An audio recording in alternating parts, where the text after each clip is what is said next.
নমস্কার বন্ধুরা, পিঙ্কিজ home and tour ব্লগে সবাইকে আমন্ত্রণ জানাচ্ছি। তো চলে এসেছি আর একটা নতুন রেসিপি, নতুন ভিডিও নিয়ে। তো সবাই আশা করছি পছন্দ হবে। তো আজকের রেসিপি হচ্ছে লাউ পাতা বাটা। তো এখন তো বাজারে খুবই লাউ শাক ওঠে, তো কচি কচি কয়েকটা পাতা, সেইটা দিয়েই লাউ পাতা বাটা বানাবো। তো কীভাবে বানাচ্ছি সেটাই আপনাদের সঙ্গে শেয়ার করলাম। তো এই রেসিপি থাকলে ভাতের সঙ্গে আর কিছুই দরকার লাগে না। তো চলুন দেখতে থাকি আমরা লাউ পাতা বাটার জন্য কি করছি। প্রথমে লাউ পাতা বাটার জন্য দেখুন এই কচি কচি লাউয়ের পাতা নিয়ে নিয়েছি। এইগুলো প্রথমে ভালো করে কলে ধুয়ে নেব, ধুয়ে নিয়ে তারপরে এগুলোকে নুন দিয়ে সেদ্ধ করতে দেব। তো চলুন একটু ধুয়ে নিই পাতাগুলো, তারপর দেখাচ্ছি। বন্ধুরা, শাকটা প্রথমে কলে ধুয়ে নিচ্ছি ভালো করে। এইভাবে পাতাগুলোকে একটু ধুয়ে নিতে হবে, কারণ অনেক পাতায় তো ছোট ছোট পোকা থাকে, আমরা দেখতে পাই না। তো একটু হাতের সাহায্যে ডলে ডলে এইভাবে ধুয়ে নেব। তো বন্ধুরা, স্কিপ না করে পুরো ভিডিওটা দেখার অনুরোধ রইল। আর যারা আমার চ্যানেলে প্রথম আছেন তাদেরকে অবশ্যই একটু বলবো সাবস্ক্রাইব করে দেবেন, লাইক কমেন্ট শেয়ার করে আমার পাশে থাকবেন। তো চলুন দেখতে থাকি। শাকটা আমি প্রথমে একটু কুচিয়ে নিচ্ছি, কারণ কুচিয়ে নিয়ে একটু গরম জলে ভাপিয়ে নিলে, কারণ যেহেতু এটা আমি মিক্সিতে করব, মিক্সিতে পেস্ট করব, তো সুবিধা হবে, ওই জন্যে এরকম কুচি কুচি করে কেটে নিচ্ছি।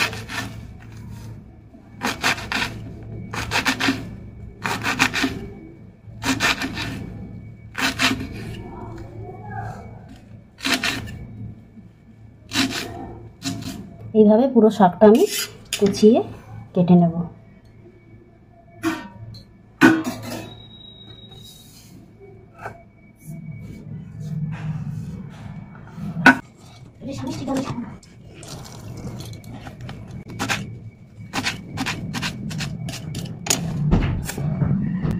বন্ধুরা, পুরো শাকটা কাটা হয়ে গেছে।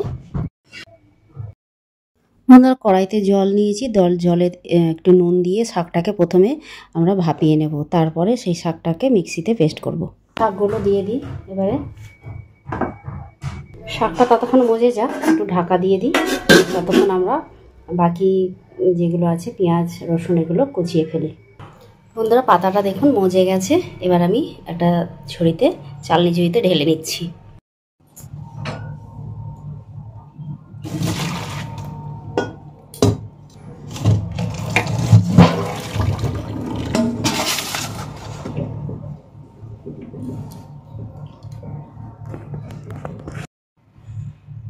শাকটা গরম ছিল, এখন ঠান্ডা হয়ে গেছে বন্ধুরা। এবার এখানে আমি নিয়েছি পেঁয়াজ কুচি, লঙ্কা কুচি, রসুন কুচি, আর এখানে দুটো শুকনো লঙ্কা টুকরো করে কেটে নিয়েছি, চিলি ফ্লেক্স করে নিয়েছি। তো এবার শাকগুলো আমি একটু পেস্ট করে নেব, অল্প অল্প করে করব।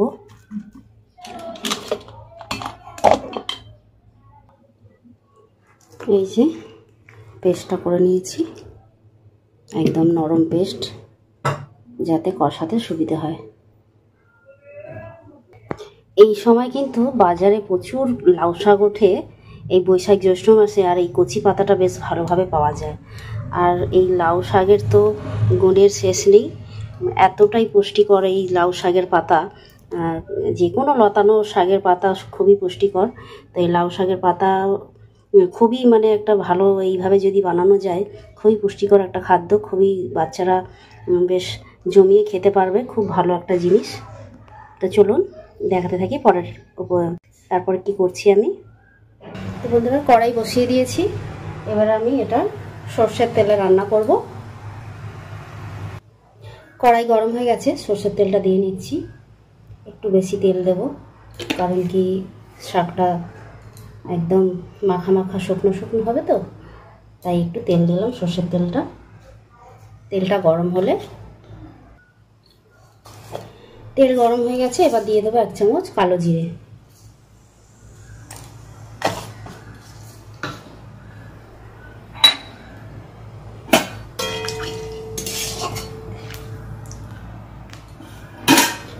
এরপর দিয়ে দেবো এই চিলি ফ্লেক্সটা।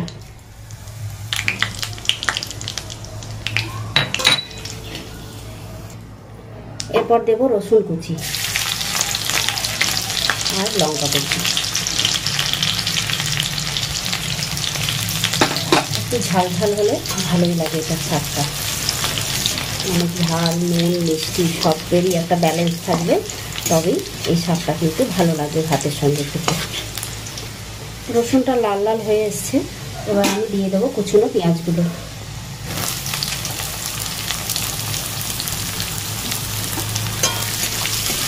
পেঁয়াজটা ভাজা ভাজা হয়ে আসলে অল্প, তারপরে আমি এই শাক বাটাটা দেবো, লাউ শাক বাটাটা।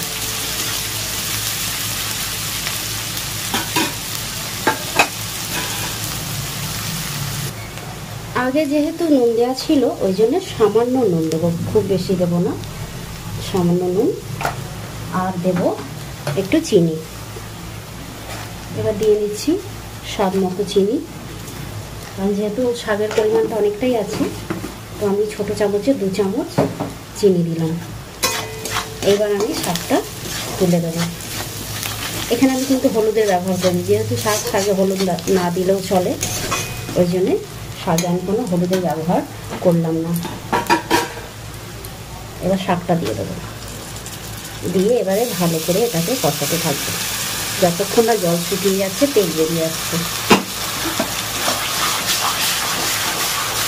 অসাধারণ একটা স্বাদের রান্না, অনেকেই হয়তো জানেন, তো কে কীভাবে বানান অবশ্যই কমেন্টে বলবেন। আমি তো এইভাবে বানালাম, কারণ এটা একটু সহজই হবে বলে। অনেকে রসুনটা শাকের মধ্যেই বেটে নেয়, আমি শাকের মধ্যে বাটলাম না।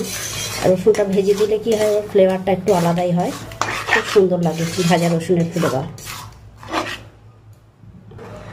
এইভাবে জলটা বেরিয়ে আসবে প্রথমে, এই জলটাকে যতক্ষণ না শুকোচ্ছে জলটা, জল থেকে একদম তেল বেরিয়ে আসবে, শাকটা থেকে জল শুকিয়ে গিয়ে তেলটা বেরিয়ে আসবে।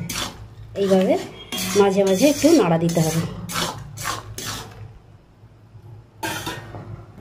তো দেখুন বন্ধুরা কেমন শুকিয়ে এসছে জল, কিন্তু এখনো হয়নি, আরও শুকোবে। তো ততক্ষণ আমাকে এইভাবে নাড়িয়ে যেতে হবে যাতে না নিচে লেগে যায়।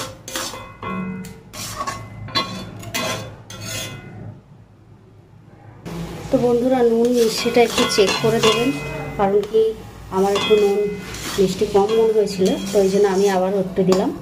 তো অবশ্যই আপনাদের স্বাদ মতন দেবেন। দেখুন বন্ধুরা একদম কষাতে কষাতে কীভাবে শুকনো হয়ে গেছে, আর একটুও জল বেরোচ্ছে না। এইভাবে এবারে আমি একটা প্লেটে তুলে নেব। ভিডিওটা ভালো লেগে থাকে তাহলে অবশ্যই লাইক কমেন্ট শেয়ার করে আমার পাশে থাকবেন, আর অবশ্যই আমার চ্যানেলটিকে সাবস্ক্রাইব করে দেবেন, পাশে থাকা বেল আইকনটা প্রেস করে দেবেন যাতে সব রকম ভিডিও আপনাদের কাছে তাড়াতাড়ি পৌঁছে যায়। সবাই খুব ভালো থাকবেন, সুস্থ থাকবেন, দেখা হচ্ছে পরের ভিডিওতে।